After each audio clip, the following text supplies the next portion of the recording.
Selamat datang di kelas saya.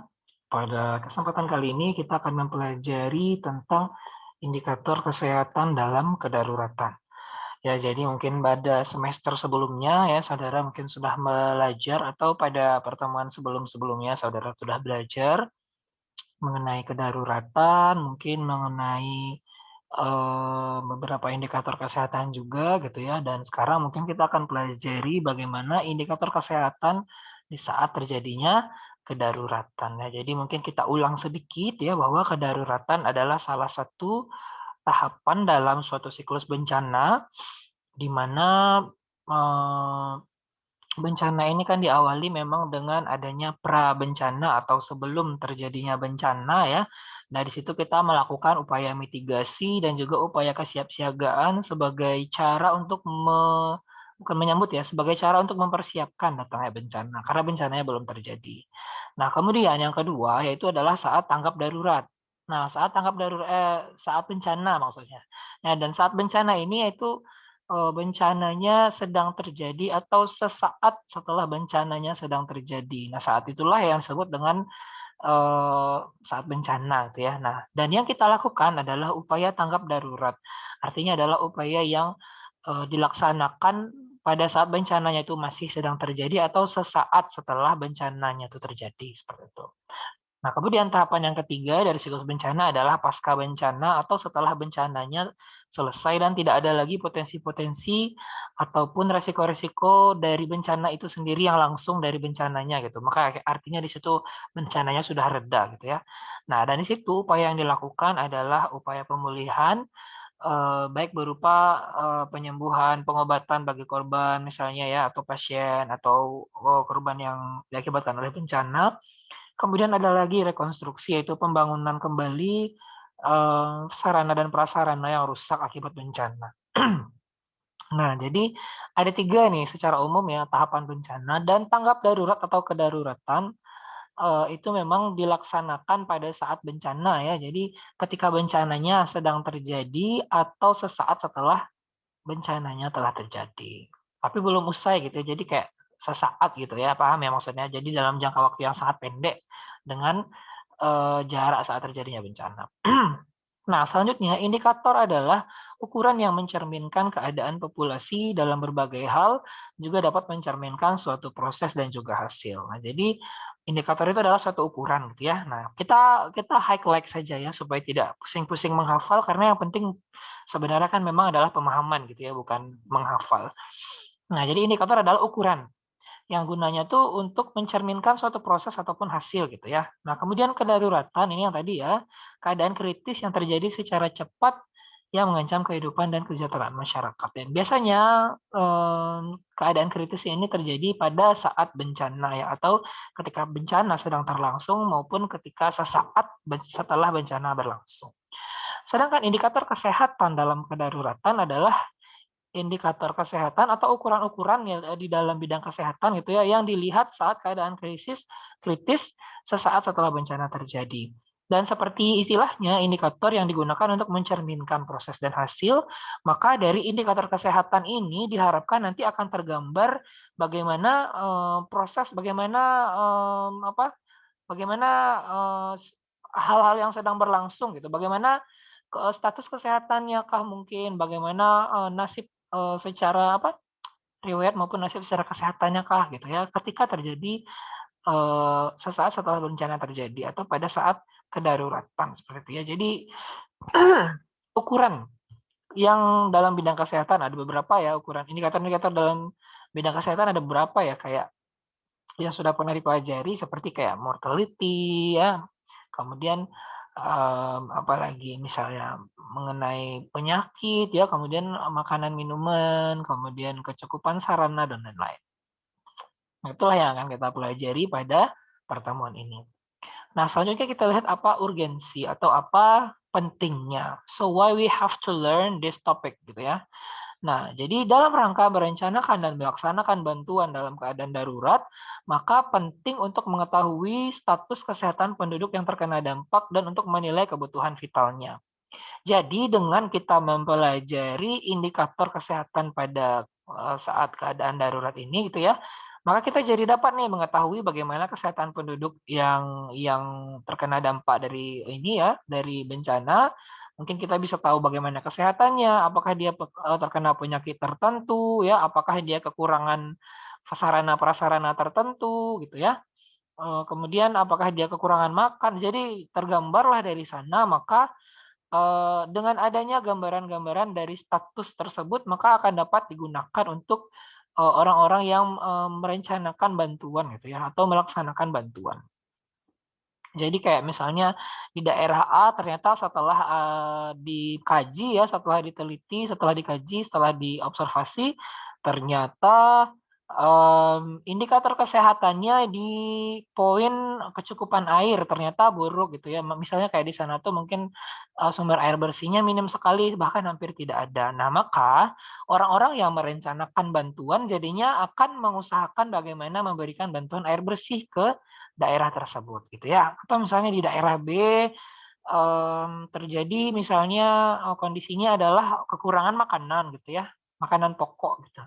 Nah, maka penyelenggara bantuan atau yang merencanakan bantuan tidak akan memberikan air bersih ke sana gitu, karena kebutuhannya adalah kekurangan makanan pokok, maka bantuan yang disalurkan adalah makanan pokok. Nah, kayak gitu. Jadi dengan adanya indikator kesehatan pada kedaruratan ini akan dapat diketahui status, akan dapat diketahui kondisi, sehingga perencanaan untuk bantuan pun dan pelaksanaan untuk bantuan pun bisa jadi lebih baik, seperti itu ya. Nah, kemudian informasi apa-apa saja ya yang dirangkum selama dalam keadaan darurat tersebut gitu. Istilahnya status kesehatan atau informasi atau indikator-indikator apa saja dari masyarakat atau dari korban bencana ya, atau dari populasi penduduk yang terkena bencana, informasi apa saja yang dibutuhkan gitu, apa yang dikumpulkan. Nah, yang pertama ada data demografi. Data demografi ini adalah data kemasyarakatan gitu ya. Jadi mungkin secara jumlah, kemudian secara jenis kelamin ya, kemudian apa lagi? Secara umur, pokoknya dari karakteristiknya gitu ya. Nah, kemudian termasuk juga mungkin kalau datanya lengkap ya, kayak misalnya status pendidikan ya. Pokoknya data karakteristik yang melekat lah pada orang tersebut atau pada populasi pasien tersebut. Atau maksudnya ini ya, penduduk yang mengungsi lah gitulah bisa kita bilang ya. Jadi karakteristiknya gitu ya. Jadi didata dan dicarilah informasi-informasi tersebut. Kemudian yang kedua adalah informasi mortalitas atau kematian ya. Jadi juga dari proses pengumpulan data itu juga akan dicari tahu seberapa banyak korban bencana yang kehilangan nyawa gitu ya, atau yang mengalami kematian. Jadi berapa orang yang meninggal gitu.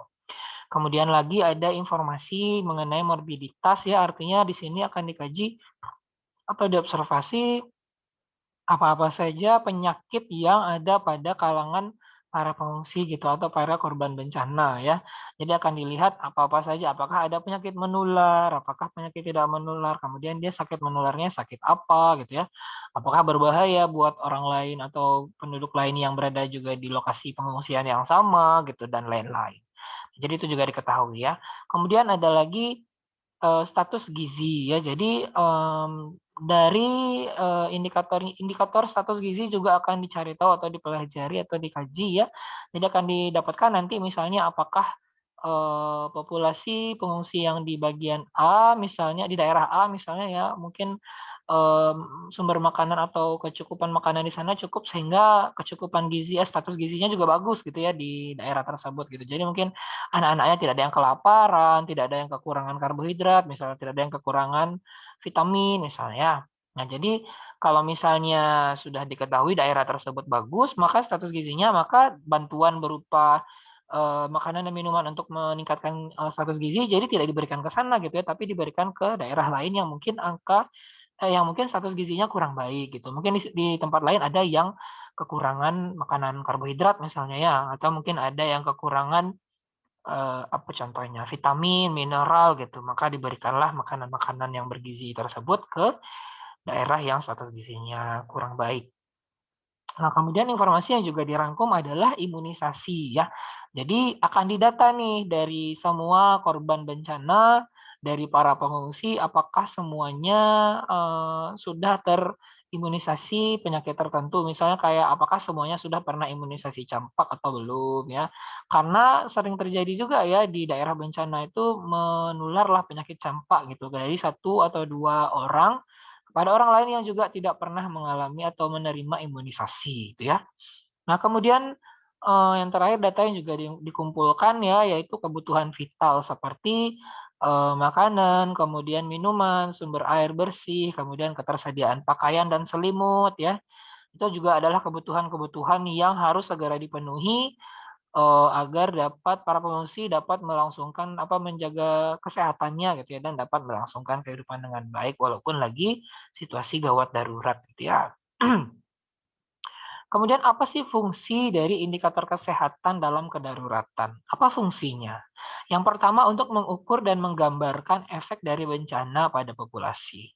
Nah, dengan adanya data-data, dengan adanya informasi-informasi yang dikaji ya menggunakan indikator kesehatan pada saat kedaruratan atau pada saat bencana maupun sesaat setelah terjadinya bencana, maka akan dapat diketahui nih seberapa besar dampak dari bencana terhadap populasi suatu daerah gitu ya, seberapa kecil dampaknya, seberapa besar dampaknya.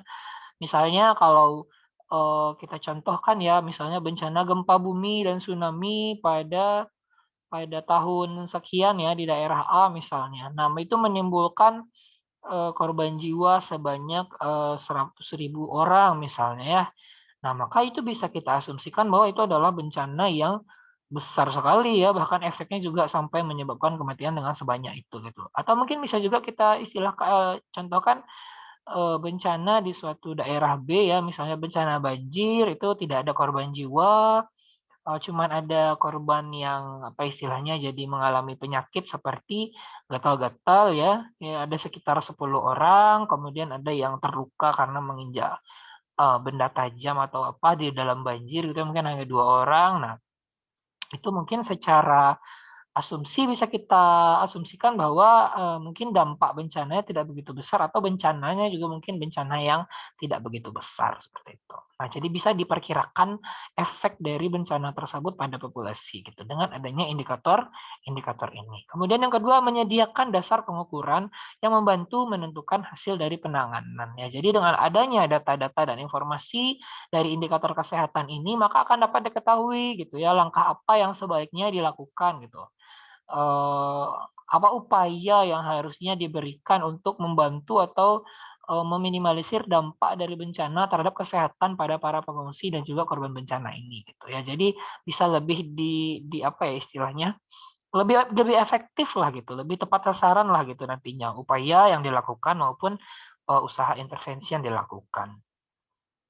Kemudian indikator-indikator dapat didefinisikan dari survei atau sistem informasi kesehatan yang ada. Nah, indikator kesehatan dalam kedaruratan ini bisa didapatkan dengan survei ya. Jadi artinya nanti akan ada petugas yang mendata ya secara survei gitu ya. Jadi di data mungkin nanti kayak misalnya dia akan menghitung seberapa banyak yang sehat, seberapa banyak yang mengalami gangguan kesehatan, kemudian seberapa banyak yang kekurangan gizi, seberapa banyak yang tidak gitu. Seberapa banyak korban jiwa, dan sebagainya. Itu bisa dengan survei seperti itu atau juga bisa dengan menggunakan sistem informasi kesehatan yang ada. Ini artinya dia sudah menggunakan ini ya SIK ya, sistem informasi kesehatan ya. Jadi bisa dengan berbagai metode, itu banyak sekali caranya gitu ya. Nah, itu jadi intinya data yang sama juga dapat dikumpulkan gitu dengan berbagai metode. Kemudian yang kedua, indikator dapat berupa indikator kuantitatif maupun kualitatif.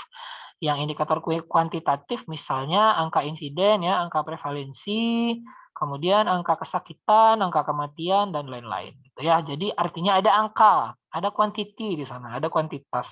Sedangkan indikator kualitatif misalnya kayak kesadaran melakukan imunisasi. Nah, mungkin itu kayak tidak diangkakan ya. Jadi artinya mungkin nanti akan digambarkan secara penyimpulan bahwa sebagian kecil populasi yang mengungsi atau korban bencana di daerah A sebagian kecil yang mau melakukan imunisasi dan menyadari bahwa imunisasi itu penting lah, misal seperti itu. Atau misalnya juga kepatuhan terhadap pengawasan dan sebagainya. Nah, kemudian bagaimana menafsirkan data indikator kesehatan?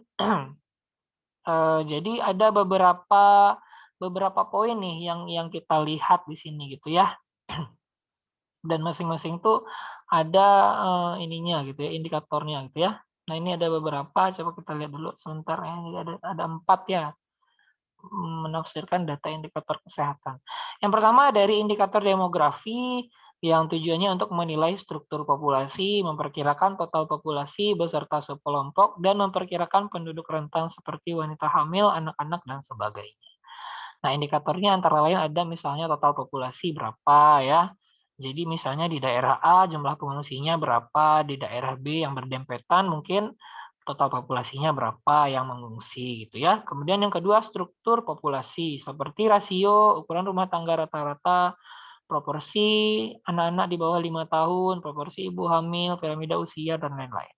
Nah, ini sudah lebih tersek terbagi-bagi gitu ya. Jadi berdasarkan karakteristik dari karakteristik populasi korban bencana atau pengungsi yang tadi saya sampaikan ya. Kayak misalnya secara umur mungkin kayak berapa persenkah yang di atas 65 tahun, berapa persenkah usia dewasa, berapa persenkah usia remaja, berapa persenkah usia anak-anak, berapa persenkah usia balita misalnya. Atau juga misalnya ukuran lain seperti dari segi jenis kelamin, seberapa banyak laki-laki, seberapa banyak perempuan, dan sebagainya ya.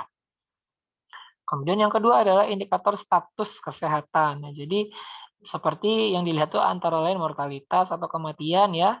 Jadi penilaian ini membandingkan dengan crude mortality rate untuk menentukan efektivitas upaya bantuan. Nah, jadi ini bukannya jahat ya, tapi memang bantuan tentunya akan lebih diprioritaskan pada area yang mungkin tidak terlalu banyak yang meninggal gitu ya. Jadi mungkin di situ tuh kayak masih banyak bisa diselamatkan nyawa gitu dibanding mungkin di daerah yang misalnya hampir semua mengalami kematian di sana gitu. Jadi mungkin bantuan-bantuan yang ini ya, yang mau diberikan jadi mungkin kurang ini ya, jadi kurang berdampak atau kurang berefek kalau diberikan ke daerah tersebut gitu ya. Nah, jadi harus diketahui nih seberapa banyak yang meninggal, seberapa banyak yang hidup ya. Kemudian yang kedua tuh morbiditas atau kesakitan, jadi seberapa banyak yang sakit, terus penyakitnya apa-apa saja gitu ya, faktor resikonya apa saja, kemudian apakah penyakitnya berpotensi mengancam nyawa atau tidak, menular atau tidak, dan lain-lain gitu ya. Dan kalau misalnya terdapat indikator yang baru gitu untuk penyakit tertentu, maka itu harus ditambahkan dalam morbidity ini gitu ya. Yang kemudian yang ketiga adalah status gizi. Ini adalah indikator klinis gizi buruk, misalnya edema, perubahan kulit, dan tanda-tanda lainnya, dan juga indikator antropometrik atau indikator hasil pengukuran gitu ya dari tubuh, misalnya kayak tinggi badan, berat badan, lingkar pinggang, dan lain-lain. Kemudian yang ketiga adalah indikator proses program, yaitu mengidentifikasi kesenjangan dalam cakupan dan kualitas layanan yang diberikan seperti suplai makanan, air bersih, sanitasi, imunisasi, pelayanan kesehatan, dan lain-lain. Nah, jadi dilihat nih kesenjangan dalam layanan ya. Jadi apakah dia sudah dapat atau belum, seberapa banyak yang sudah, seberapa banyak yang belum ya. Seberapa banyak yang lengkap, seberapa banyak yang tidak gitu. Seberapa banyak yang dapat makanan, seberapa banyak yang tidak dapat makanan ya. Seperti itu gitu kira-kira. Kemudian yang keempat adalah indikator masukan program. Nah, tujuannya adalah untuk menilai ketersediaan input atau sumber daya dan untuk menilai kecukupan masukan atau sumber daya. Jadi dengan adanya indikator ini maka akan dapat diketahui kira-kira masih banyak nggak sih yang bisa disalurkan kepada korban bencana gitu ya. Oh, maaf. Nah, misalnya kayak vital need, seperti makanan misalnya ya, atau mungkin kayak yang saya bilang tadi, contohnya lagi ya, pakaian atau selimut gitu ya. Apakah di situ sudah cukup atau belum? Maka kalau belum dia diberikan, kalau tidak ya sudah mungkin diberikan ke daerah lain yang belum mendapatkan. Nah, jadi dihitung juga nih, apakah cukup nih sumbangan yang tersedia gitu ya, apakah cukup nih makanan dan selimut yang tersedia gitu untuk semua daerah. Kalau misalnya tidak cukup, ya maka akan ada prioritas di sana gitu ya, mana yang lebih membutuhkan dibanding yang lain gitu. Kemudian yang kedua juga water resource ya, atau itu akses dan ketersediaan air bersih. Jadi Jika diketahui indikator masukannya seberapa banyak air bersih yang tersedia, maka juga akan dapat ditentukan prioritas daerah mana yang lebih membutuhkan air daripada daerah yang lain. Misalnya di suatu daerah A, misalnya daerah A cakupan airnya sudah cukup, cuman mungkin yang untuk minum yang kurang gitu ya. Jadi mungkin untuk mandi itu sudah banyak cakupan airnya gitu ya, sarana sumber airnya. Cuman untuk minum mungkin agak sulit, maka mungkin bisa saja di daerah lain yang memang sama sekali tidak ada airnya.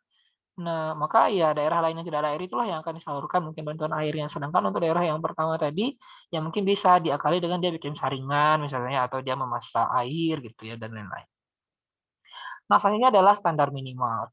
Standar minimal ini adalah ukuran terkecil atau ukuran terendah yang ditolerir gitu ya. Jadi kayak standar minimal yang paling seminim-minimnya gitu. Dari kebutuhan hidup, yaitu berbagai macam ya, kayak air bersih, sanitasi, makanan, pemenuhan gizi, tempat tinggal, dan lain-lain gitu ya. Dan ini harus dipenuhi kepada korban bencana atau pengungsian untuk dapat hidup sehat, layak, dan manusiawi. Artinya, jika ini telah terpenuhi, maka dia akan bisa melangsungkan kehidupannya dengan baik tanpa ada resiko yang mengancam gitu ya. Jadi mungkin jika ini terpenuhi ya, jadi jika standar minimal ini terpenuhi, maka dia sudah bisalah gitu hidup dengan sehari-hari walaupun lokasinya sekarang dia lagi di lokasi pengungsian atau lokasi bencana gitu ya. Yang pertama, standar minimal secara pelayanan kesehatan masyarakat. Nah, dengan adanya standar minimal pada pelayanan kesehatan masyarakat ini akan dapat mencegah penambahan penyakit ya, atau penambahan kematian atau penambahan penderita penyakit ya. Jadi tujuannya itu adalah untuk menurunkannya gitu ya. Jadi supaya tidak terdapat lebih banyak lagi orang yang meninggal atau lebih banyak lagi orang yang sakit. Jadi dengan adanya pelayanan kesehatan masyarakat yang standar, orang-orang bisa berobat ya, orang-orang bisa dikontrol kesehatannya seperti itu. Tolak ukurnya adalah memakai standar pelayanan puskesmas. Jadi ini mungkin silahkan ya. Jadi dilihat standar pelayanan puskesmas, boleh di Google ya, standar minimal ya. Standar pelayanan minimal yang ada di puskesmas itu bisa dilihat di Google. Nah, kemudian juga berlaku sistem rujukan dalam kasus-kasus tertentu. Jadi misalnya kayak kalau dalam pelayanan kesehatan masyarakat yang disediakan di lokasi bencana ini misalnya tidak mumpuni gitu ya untuk mengatasi gangguan kesehatan yang dialami, misal kayak ada penyakit yang lumayan berat nih, sehingga dia tidak mungkin ditangani di posko kesehatan darurat yang ada di lokasi pengungsian, maka dia boleh dirujuk ke rumah sakit yang lebih besar misalnya, seperti itu. Dapat dilaksanakan oleh semua jenis instansi kesehatan seperti puskesmas, pustu atau puskesmas pembantu ya, posbindu, rumah sakit, dan LSM kesehatan. LSM itu maksudnya lembaga swadaya masyarakat ya. Kemudian satu pusat kesehatan berfungsi untuk 20.000 orang. Jadi jika sudah ada lebih kurang sampai 20.000 orang ya di suatu wilayah yang terkena dampak atau yang tidak terkena dampak juga ya, minimal seminimal-minimalnya harus ada satu pusat kesehatan ya, apalagi yang di lokasi yang terjadi bencana gitu ya, di mana itu sangat dibutuhkan gitu ya. Itu minimal ada satu untuk 20.000 orang. Kalau misalnya ada lebih banyak ya lebih bagus ya, cuman kan itu minimal, paling sedikit. Kemudian ada satu rumah sakit minimal yang berfungsi untuk 200.000 orang. Jadi kalau sudah ada sekian ratus ribu orang, yaitu 200.000, maka memang sudah harus ada penyakit, harus ada rumah sakit ya. Nah ini adalah tolok ukur dari indikator pelayanan kesehatan masyarakat tadi ya. Misalnya kayak untuk normal rate-nya itu kematian kasar dari penduduk per hari itu adalah 0,3 sampai 0,5 kematian per 10.000 gitu ya. Jadi kayak gimana tuh? Ini angka rate-nya ya. Jadi kayak yang dalam persen mungkin ya. 0,3 sampai 0,5% dari 10.000 orang. Berapa tuh angkanya? Nah, silakan dicari ya. Sedangkan untuk yang untuk umum, sedangkan yang untuk balita itu 1% per 10.000. Artinya berapa tuh?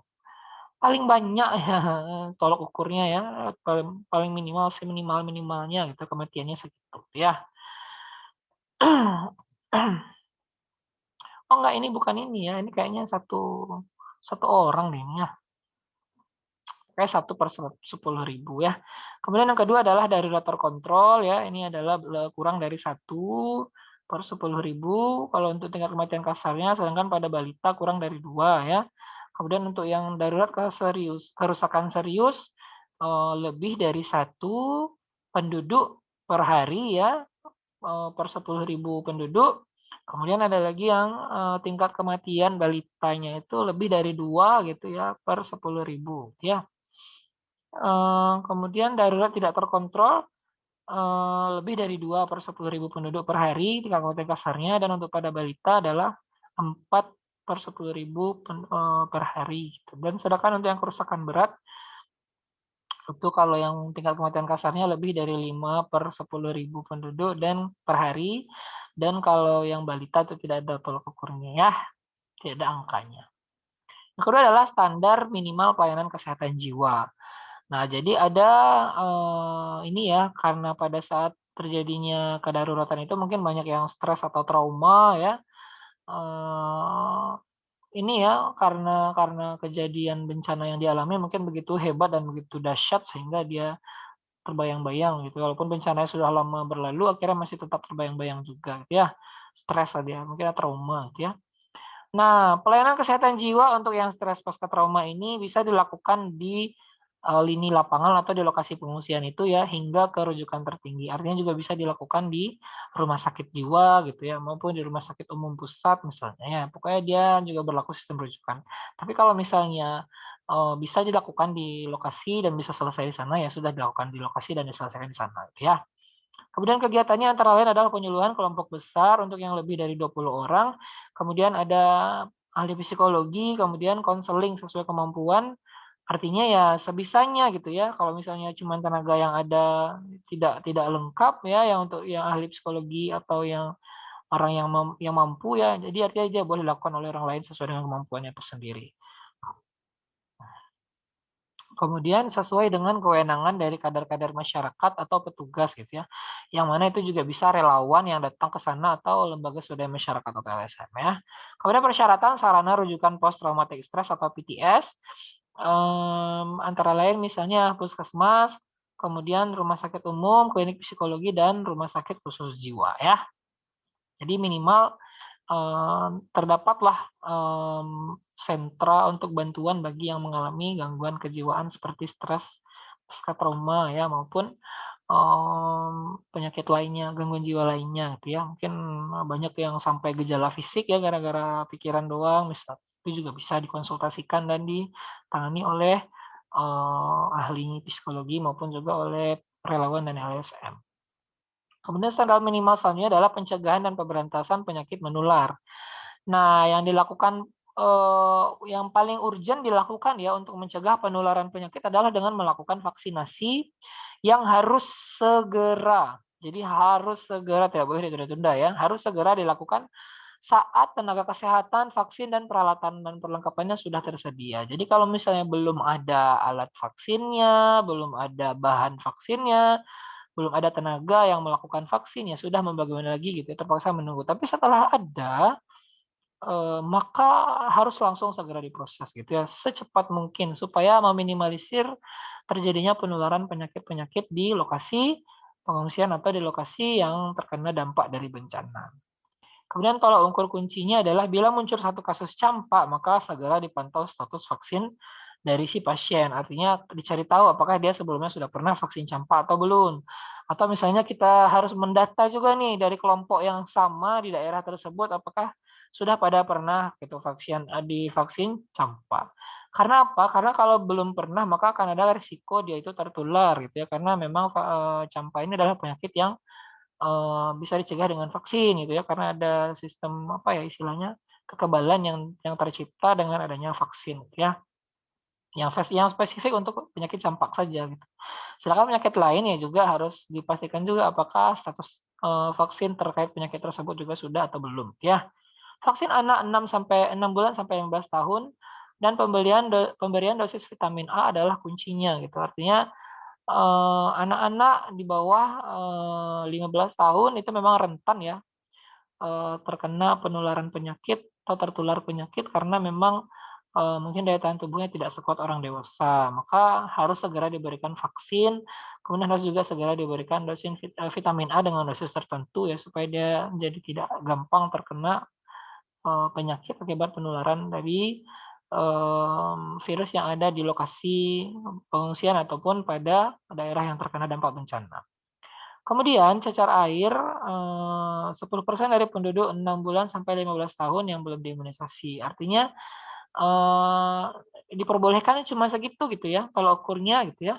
Kemudian penyakit infeksi pernapasan, ada karena adanya kecenderungan peningkatan kasus. Jadi harus segera di data atau dicari informasi gitu ya, siapa yang terkena penyakit infeksi pernafasan. Karena ya mungkin bisa jadi itu adalah penyakit pernafasan yang menular gitu ya, kayak misalnya TBC ya, itu kan menular. Jadi kalau digabungkan dia dengan, masyarakat lain ya atau dengan korban lain, maka bisa saja nanti dia menularkan penyakit tersebut gitu. Tapi kalau misalnya cuman kayak yang, dia gangguan karena karena bukan infeksi ya, karena bukan, virus atau bakteri ya mungkin tidak masalah gitu ya, cuman tetap harus didata pokoknya ya, infeksi pernafasan. Kemudian diare, karena ada kecenderungan peningkatan kasus. Karena biasanya yang terkena diare itu akibat adanya, E. coli ya, jadi karena adanya, pada air minum misalnya pada E. coli atau misalnya ketika dia buang air besar maka dia akan, eee, me menyalurkan E. coli-nya juga ke lingkungan dan itu dapat juga mencemari air maupun lingkungan yang ada di sekitar sana gitu ya. Jadi dapat meningkat. Jadi atau mungkin bisa jadi dari makanannya ya, bisa jadi makanannya kurang sehat di sana atau bagaimana sehingga kalau misalnya sudah ada satu yang diare maka harus segera, didata gitu ya, karena bisa jadi nanti ketularan juga yang lain kalau tidak segera dicegah yang satu orang ini gitu atau diobati yang satu orang ini. Kemudian manajemen kasus, semua anak yang terkena penyakit menular dirawat selayaknya agar resiko-resiko lebih terhindarkan. Nah, jadi, pada anak-anak ya khususnya yang terkena penyakit menular dia harus segera diisolasi kalau bisa ya, dipisahkan dari kerumunan, dari populasi. Dia dirawat secara intensif ya, jadi dia, dipisahkan dan dirawat selayak-layaknya, semaksimal mungkin supaya terhindar dari resiko-resiko gitu ya. Terutama karena dia dapat menularkan pada orang lain, juga kemampuan daya tahan tubuhnya yang kurang baik mungkin jadi bisa saja dia berbahaya bagi dirinya, ya. Kemudian tolak ukur kuncinya adalah adanya sistem pelacakan, artinya dilacak ya seberapa banyak, kasus yang terjadi. Kemudian sistem pasien menerima vitamin A dan perawatan untuk setiap pasien ya, mohon maaf. Menerima vitamin A dan perawatan untuk komplikasi. Jadi anak-anak tuh semuanya harus dapat vitamin A dan perawatan jika ada yang mengalami komplikasi. Kemudian status anak penderita campak dipantau, karena memang pada lokasi bencana campak ini juga yang paling banyak terjadi ya, yang sulit dicegah penularannya karena memang serba sulit kondisinya gitu ya di lokasi pengungsian atau di daerah yang terkena dampak bencana. Kemudian yang terakhir adalah adanya surveillance yang dilakukan ya.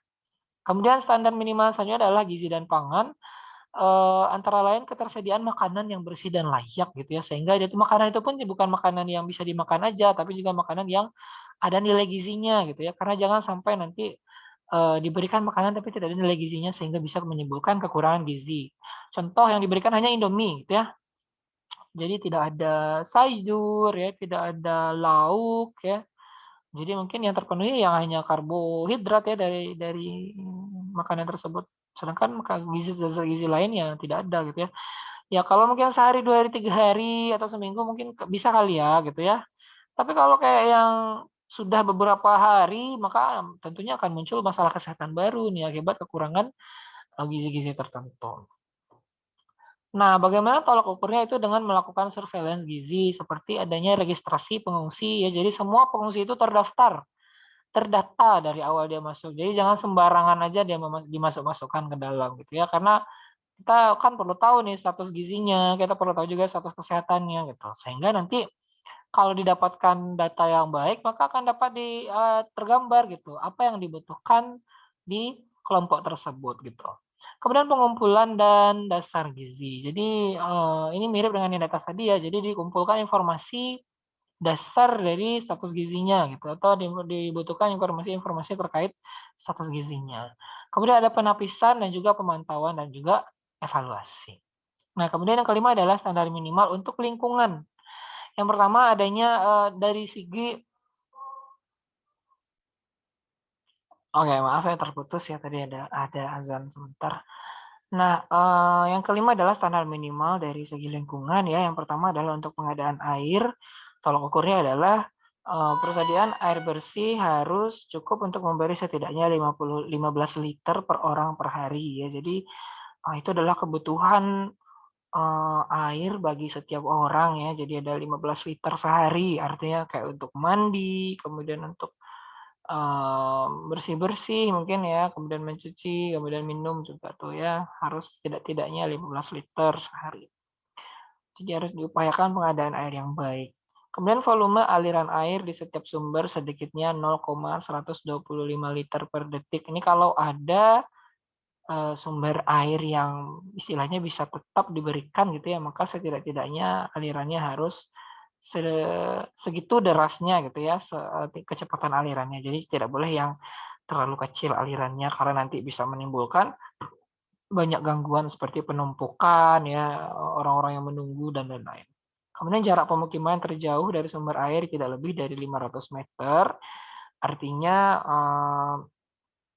jangan sumber airnya itu terlalu jauh gitu ya, karena tidak dapat dijangkau nanti oleh masyarakat yang terkena dampak bencana maupun oleh para korban yang lagi mengungsi gitu. Jadi sumber air bersihnya itu harus tidak-tidaknya ya 500 meter paling jauh lah gitu. Jadi masih bisa ditempuh dengan jalan kaki gitu ya.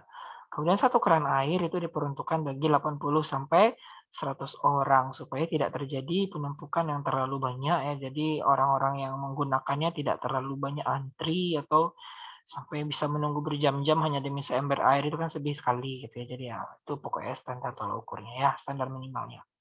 Kemudian untuk kualitas air, standar minimalnya adalah, eee, atau tolak ukur dari standar minimalnya adalah E. coli-nya tidak lebih dari 10 koliporom per 100 mililiter.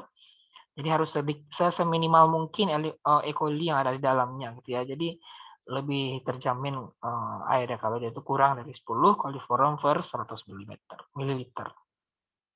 Kemudian konduksi tidak lebih dari 2000 JS per cm dan airnya bisa diminum. Ini juga harus dipastikan ya. Kemudian untuk air yang disalurkan melalui pipa harus didisinfektan terlebih dahulu karena kita tidak tahu tuh apa yang dialami oleh si air selama dalam penyaluran dari pipa-pipa gitu ya. Siapa tahu dia nanti malah membawa mikrobakteri atau mikroorganisme lainnya yang berbahaya gitu dalam air itu. Gitu. Sehingga nanti malah menimbulkan masalah kesehatan yang baru gitu ya. Jadi harus dibersihkan atau didisinfektan. Kemudian tidak terdapat dampak negatif yang signifikan terhadap kesehatan pengguna air. Jadi kualitas air yang baik itu ditandai dengan yaitu ya, jadi orang-orang yang sudah menggunakan air tersebut tidak mengalami gangguan kesehatan tertentu.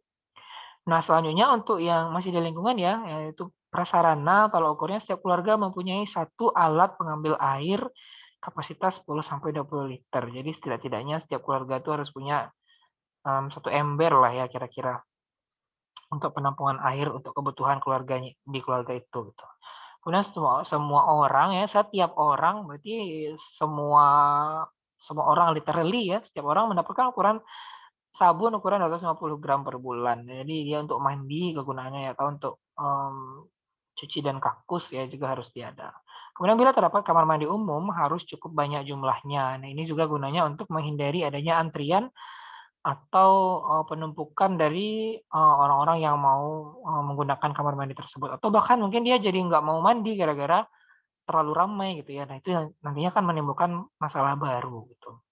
Kemudian untuk pembuangan kotoran tinja, tolak ukurnya misalnya antara lain ya, tiap jamban digunakan paling banyak oleh 20 orang dan diatur per RT per jenis kelamin. Jadi mungkin jangan sampai lebih dari 20 orang digunakan sehari gitu jambannya. Jadi jangan terlalu banyak gitu ya. Kalau misalnya fungsinya lebih banyak, maka ya harusnya jumlah jambannya juga dibanyain gitu ya, jadi jangan cuma satu gitu. Kemudian jarak jamban tidak lebih dari 50 meter dari pemukiman, kemudian ada di tempat-tempat strategis seperti misalnya kalau di daerah ya, di daerah yang terkena bencana misalnya kayak di dekat-dekat pasar, dekat-dekat masjid ya, dekat-dekat keramaian ya, dekat-dekat jalan utama itu harus ada. Dan jaraknya kalau bisa memang jangan lebih jauh dari 50 meter karena nanti orang males nanti kalau terlalu jauh ya. Ini maaf saya lagi puasa. Kemudian letak jamban dan penampung kotoran harus sekurang-kurangnya jarak 30 meter dari sumber air bawah tanah ya. Jadi Jangan juga dia terlalu dekat jaraknya dari sumber air, takutnya nanti airnya akan tercemar gitu ya oleh mikroorganisme yang terdapat di dalam kotoran. Kemudian dasar penampung minimal 1,5 meter di atas air tanah. Jadi jangan pula dia terlalu dalam tuh ya si penampungan kotorannya gitu. Takutnya kalau terlalu dalam malah jadinya nanti terlalu dekat dengan air tanah ya, permukaan air tanah. Jadi nanti mencemari air tanah. Jadi dia harus jaraknya juga jauh dari sumber air, kemudian juga kedalamannya jangan terlalu dekat dengan permukaan air tanah. Kemudian satu latrin itu untuk 6 sampai 10 orang ya. Nah, kemudian untuk pengolahan limbah padat, nah beberapa tolak ukurnya antara lain sampah rumah tangga dibuang atau dikubur sebelum jadi ancaman. Nah, sebenarnya kan kalau di kondisi normal ada beberapa ketentuan yang harus kita perhatikan sebelum melakukan pembuangan dan penguburan gitu ya. Cuman mungkin ketika kondisi bencana ya bagaimana cepat sajalah gitu supaya tidak menimbulkan masalah kesehatan yang baru gitu ya. Kemudian tidak terdapat limbah medis yang berbahaya dan harus dipastikan ya dalam limbah padat itu tidak ada jarum suntik, tidak ada bekas kabel infus ya, selang infus, kemudian tidak ada kateter ya, tidak ada sampah pembalut, pokoknya sampah-sampah limbah medis selalu tidak boleh ada ya. Dalam pada batas-batas lokasi setiap pusat pelayanan kesehatan terdapat pembakaran. Nah, biasanya memang dalam kondisi darurat itu ya daripada sampahnya itu menumpuk dan menimbulkan masalah dan misalnya tidak ada pihak yang dapat membuangnya ke tempat yang lebih lebih layak atau lebih umum gitu ya, makanya biasanya disediakan tempat pembakaran. Kemudian terdapat lubang sampah, keranjang sampah dan sebagainya. Jadi ini untuk yang terdekat ya dari masyarakat atau dari pengungsi, ya setidak-tidaknya ada lubang sampah dan keranjang sampah nih untuk menampung sampah yang mereka hasilkan tuh.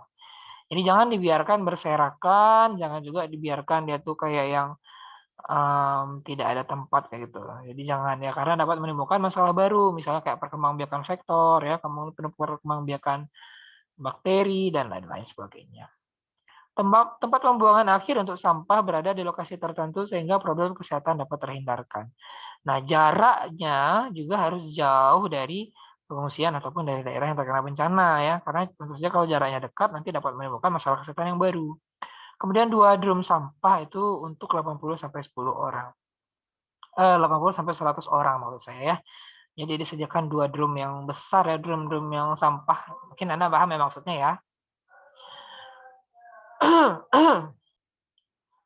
Nah, kemudian lubang atau bak sampah itu tolak ukurnya adalah tidak ada rumah dalam radius 15 meter dari lubang atau bak sampah ya. Artinya dia cukup jauh lubang sampah itu kayak tadi disampaikan di atasnya ya. Kemudian tersedia satu wadah sampah berkapasitas 100 liter per 10 keluarga. Nah, jadi sebelum dibuang ke dalam lubang sampah atau sebelum dibuang ke tempat pembuangan sampah memang harus disediakan dulu nih wadah yang berkapasitas 100 liter untuk 10 kakak ya atau 10 keluarga gitu ya. Jadi ada tempat penampungannya lah untuk sementara waktu sebelum dia nanti dibuang ke yang akhir gitu ya, atau sebelum ditutup atau sebelum dibakar gitu ya. Kemudian untuk pengelolaan limbah cair, tolak ukurnya adalah tidak terdapat air yang menggenang di sekitar titik pengambilan atau titik sumber air. Ya. Jadi misalnya kayak kalau ada sumur ya di situ, maka jangan sampai ada genangan air comberan nih di sekitar sumurnya gitu, karena itu dapat mencemari gitu ya. Kalau air hujan dan luapan air atau banjir langsung mengalir melalui saluran khusus. Jadi ada parit-parit nih yang digunakan untuk mengalirkan air hujan atau luapan air supaya tidak mengganggu atau supaya tidak menimbulkan efek bagi sumber air ataupun bagi kesehatan lingkungan di sekitar situ gitu ya. Kemudian tempat tinggal, jalan, dan prasarana pengadaan air tidak boleh tergenang air. Jadi kalau tergenang air nantinya tentu saja akan menghambat atau menimbulkan gangguan-gangguan tertentu gitu ya. Kemudian promosi kesehatan itu dilakukan di sana ada 3 jenis ya. Yang pertama pemberdayaan, artinya nanti akan ada tenaga kesehatan yang melatih masyarakatnya sendiri untuk dapat melakukan kegiatan-kegiatan yang meningkatkan kesehatannya sendiri gitu ya. Jadi minimal dilakukan 1 kali seminggu. Misalnya kayak pemberdayaan untuk bagaimana dia gotong royong ya, menjaga kebersihan dari lingkungannya sebagai yang terkena dampak bencana ataupun mungkin di lokasi pengungsian misalnya. Kemudian yang promosi kesehatan yang kedua adalah dukungan suasana ya, jadi didapatkan dukungan ya dari dukungan suasana. Kemudian yang ketiga adalah dukungan kebijakan. Artinya nanti dari para pejabat atau para perangkat wilayah gitu ya memberikan juga dukungan dalam bentuk kebijakan. Kemudian sasaran dari prokes ini adalah ada sasaran primer, yaitu diharapkan terdapat perubahan perilaku pada korban bencana atau pada pengungsi ya. Kemudian yang kedua adalah sasaran sekunder, artinya sasaran-sasaran yang mendukung sasaran primer, dan kemudian ada sasaran tersier, yaitu yang mendukung menunjang sasaran primer dan juga sasaran sekunder. Nah, lanjut hal-hal yang berkaitan dengan kebutuhan dasar kesehatan ya, ini ada 3, yaitu penampungan keluarga, sandang, dan kebutuhan rumah tangga. Kalau penampungan keluarga artinya adalah tempat tinggalnya nih, gitu, tempat dia tidur selama beberapa hari, bagaimana tempat dia sekeluarga itu berlindung gitu ya. Nah, jadi dia harus ruangan tertutup ya, dan ruangan tersebut harus stabil. Artinya kalau di luar dingin, jangan sampai di dalam juga terlalu dingin gitu ya. Jadi hangatlah di dalam itu gitu. Atau kalau di luar panas ya, maka di dalam jangan sampai juga terlalu panas. Diusahakanlah agar dia agak sejuk juga gitu. Nah, gitu ya. Jadi diusahakan tempat itu tertutup gitu, penampungan itu tertutup. Kemudian yang kedua, sandang, antara lain misalnya kayak kebutuhan akan selimut, karena bisa saja malam-malam mungkin dingin ya. Jadi kalau tidak ada selimut, maka dapat menimbulkan masalah kesehatan baru gitu ya, maka harus ada selimut. Kemudian pakaian ya tentu saja yang untuk dipakai sehari-hari, kemudian kaos kaki gitu ya. Jadi itu juga yang kebutuhan sandang yang harus disediakan. Kemudian kebutuhan rumah tangga yaitu misalnya kayak harus ada peralatan untuk memasak, kemudian makan dan bersih-bersih. Nah, lanjut, kita lihat bagaimana masalah umum kesehatan di pengungsian. Ini biasanya ya di pengungsian, ada beberapa masalah kesehatan yang umum terjadi gitu ya, dan tidak hanya di pengungsian sih sebenarnya, di daerah biasa juga di lingkungan rumah yang terkena bencana gitu, terkena dampak bencana. Itu biasanya juga ini adalah beberapa penyakit atau masalah umum yang terjadi. Di antaranya ada diare, cacar, penyakit pernafasan, malaria, meningitis, tuberkulosis, tifoid, cacingan, skabies, kurang vitamin A, anemia, tetanus, hepatitis, dan HIV. Mungkin kita bisa ulas sedikit-sedikit ya semuanya. Ya, kita lihat yang pertama dari diare ya. Penyebabnya biasanya karena pemukimannya terlalu padat, kemudian pencemaran air dan makanan, dan juga sanitasi yang kurang bagus atau kurang baik gitu ya. Maka tindakan pencegahan yang bisa dilakukan antara lain menyediakan area yang cukup sehingga tidak terjadi kepadatan, kemudian diberikan pendidikan mengenai kesehatan ya, jadi harus ada diberikan wawasan-wawasan bagaimana agar masyarakat itu menjaga kebersihan gitu ya, dan bagaimana menjaga kesehatannya sendiri. Kemudian membagikan sabun pembersih ya, supaya memang ketika dia buang air besar itu dia pakai sabun gitu ya, kemudian ketika mandi dia pakai sabun ya.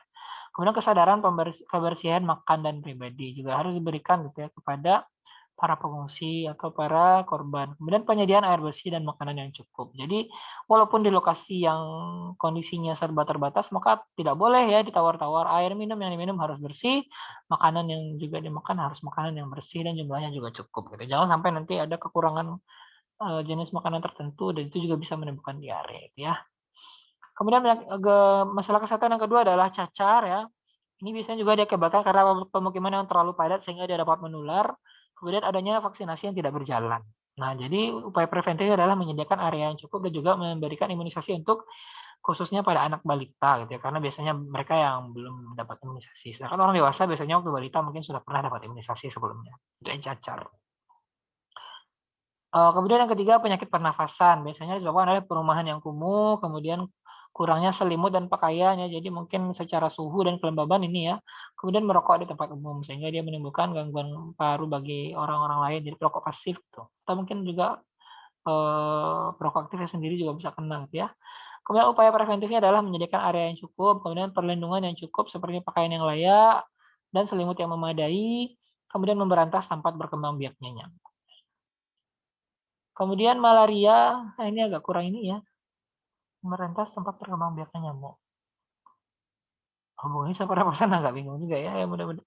Kemudian selanjutnya adalah malaria. Oh ini yang di atasnya, yang di bawahnya ya ini saya mohon maaf ya ini mungkin kekeliruan. Ya memberantas tempat perkembangbiakan nyamuk ini yang di bawah nih ya.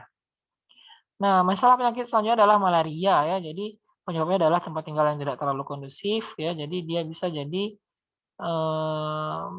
Pengembangbiakan ya. Jadi nyamuk itu jadi berkembang biak karena di situ berantakan, banyak sampah, ada banyak genangan air yang tertampung dan lain-lain.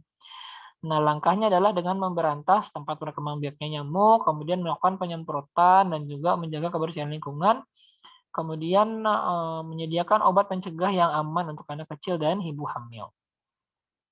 Kemudian untuk meningitis nih, penyebabnya adalah pemukiman yang terlalu padat. Kemudian upaya preventifnya adalah standar minimal yang digunakan untuk tempat tinggal yang layak dan imunisasi sesuai dengan anjuran dokter. Kemudian untuk tuberkulosis, biasanya disebabkan oleh pemukiman yang terlalu padat juga. Jadi rata-rata penyakit ini disebabkan oleh pemukiman yang terlalu padat ya. Jadi memang tidak boleh sempit dan berdesak-desak memang ya. Jadi karena dapat menularkan berbagai penyakit ya. Jadi sudah disediakan space yang lumayan untuk orang-orang tinggal dan melanjutkan kehidupan ya. Kemudian kedua adalah gagal gizi, kemudian ketiga adalah rentan terhadap virus TBC. Dan upaya preventifnya adalah standar minimal untuk tempat tinggal yang layak dan juga harus dia ada imunisasi ya, tuberkulus. Kemudian yang ketiga, yang selanjutnya adalah tifoid. Biasanya disebabkan oleh pemukiman yang padat juga, kemudian kesadaran akan kebersihan kurang, air bersih kurang, sanitasi juga kurang ya. Kemudian upaya preventifnya yaitu menerapkan standar minimal untuk tempat tinggal yang layak, kemudian air bersih yang cukup, sanitasi yang memadai, dan kesadaran akan pentingnya kebersihan. Selanjutnya adalah cacingan, juga disebabkan oleh pemukiman yang padat, ya, jadi mungkin ada yang mungkin pernah kena cacingan, jadi mungkin bersalaman, atau dia menggunakan benda yang sama, jadi berpindah tuh si telur cacingnya ya, dan lain-lain. Kemudian sanitasinya tidak memadai, jadi karena tempatnya kotor, jadi cacing mungkin ada berkembang biak di sana, di tanah, atau di karpet, atau mungkin menempel di dalam sandal ya, dan lain-lain. Standar minimal, kemudian untuk solusinya atau preventif effortnya, standar minimal untuk tempat tinggal yang layak, sanitasi yang layak, memakai alas kaki seperti sandal, sepatu ya, kesadaran akan kesehatan individu. Kemudian selanjutnya adalah penyakit skabies. Ini juga disebabkan oleh pemukiman yang padat, jadi karena dia menular lewat kulit dan kulit gitu ya, jadi kayak bersalaman ya, duduk berdampingan, kemudian bisa juga dari menggunakan handuk yang sama, baju yang sama ya, menggunakan alat-alat barang-barang yang sama, gitu juga bisa menularkan skabies. Jadi sama ya, penyebabnya pemukiman yang padat juga, dan kurangnya kesadaran kesehatan. Nah, upaya preventifnya adalah standar minimal untuk tempat tinggal yang layak dan cukup tersedianya air bersih dan sabun pembersih. Karena biasanya kalau orang-orang itu sudah mandinya rajin ya, dengan sabun, biasanya skabies itu akan hilang dengan sendirinya. Biasanya ya. Kemudian seroptalmia atau kurang vitamin A, biasanya disebabkan karena diet yang tidak sesuai atau mungkin disebabkan penyakit infeksi, cacar air, dan diare. Jadi bisa juga disebabkan oleh penyakit gitu ya. Solusinya adalah dengan cukup mengkonsumsi makanan yang mengandung vitamin A dan imunisasi untuk mencegah penyakit tersebut. Lalu ada lagi anemia ya, anemia atau kekurangan darah ya. Nah, jadi penyebabnya bisa jadi karena malaria, cacingan, kurang zat besi dan folat. Kemudian upaya preventifnya adalah dengan melakukan tindakan pencegah dari sumber-sumber penyakit dan mengatur pola makan. Lalu selanjutnya adalah penyakit tetanus yang biasanya disebabkan karena luka yang tidak dirawat. Kayak di lokasi bencana itu kayak ada paku berkarat mungkin yang nggak sengaja terinjak ya, jadi itu bisa menularkan virus tetanus. Atau salah perlakuan waktu kelahiran ya yang menyebabkan penyakit tetanus. Jadi mungkin di situ tuh di lokasi yang tidak kondusif itu dilakukanlah persalinan ya, jadi mungkin ada yang membantu, tapi karena tidak tidak bersih mungkin atau salah perlakuan ya, jadi juga bisa terkena penyakit tetanus. Kemudian upaya preventifnya adalah menggunakan P3 yang memadai dan juga imunisasi bagi ibu hamil dan memberi penyuluhan tentang kebersihan gunting atau alat cukur. Itu yang tadi ya. Jadi kalau ibunya tuh belum pernah imunisasi tetanus, dia beresiko sekali terkena karena di lokasi bencana kadang-kadang kita tidak bisa memastikan bahwa memang semua benda logam terutama ya, benda-benda yang ada digunakan itu memang sudah bebas dari berbagai penyakit atau kuman atau bakteri atau virus ya.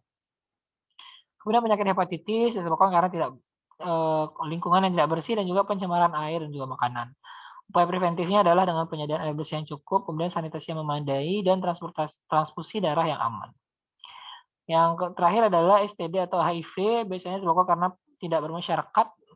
Ini apa maksudnya? Tidak bermasyarakat ya. Kemudian kesalahan transfusi dan juga kurangnya informasi. Nah, kemudian untuk solusinya adalah dengan melakukan tes sifilis ya selama kehamilan, kemudian tes darah untuk transfusi, kemudian tindakan pencegahan lainnya, kemudian pendidikan kesehatan ya, kemudian untuk yang HIV mungkin terutama ya penyediaan kondom dan tidak berganti-ganti pasangan. Jadi demikian ya kira-kira upaya preventif yang dapat dilakukan untuk mencegah penyakit tersebut. Baik, saya rasa demikian ya untuk pertemuan kali ini mengenai indikator kesehatan dalam kedaruratan. Mudah-mudahan dapat diambil manfaatnya. Mohon maaf apabila ada kesalahan dan kekurangan, dan sampai jumpa di kelas saya yang selanjutnya. Terima kasih.